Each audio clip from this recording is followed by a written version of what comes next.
আলাপন। হেন কালে বিনা করে আসি মণিবর, উপনীত হন আসি বৈকুণ্ঠ নগর। উভয়ের শ্রীচরণে করিয়া প্রণতি, করজুড়ে রহি চাহি লক্ষ্মী দেবীপতি। কি কারণে আগমন লক্ষ্মী জিজ্ঞেসিলা, প্রণমিয়া পুনরায় নিশে নিবেদিলা।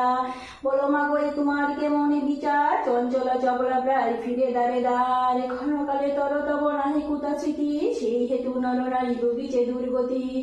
সত্য কুক্রিয়ারত নরনারীগণ, ঐশ্বর্য যাতনা তারা সহে অনুক্ষণ। অনাভাবে শীনকায় বলহীন দেহ, অতি কষ্টে আত্মহত্যা কহিতেছে কেহ।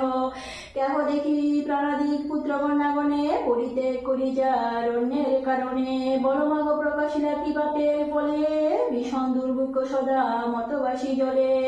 নারদের বাক্যে লক্ষ্মী দুঃখিত অন্তরে, কহিলেন তৎপর ক্ষুণ্ণ মুনি বরে।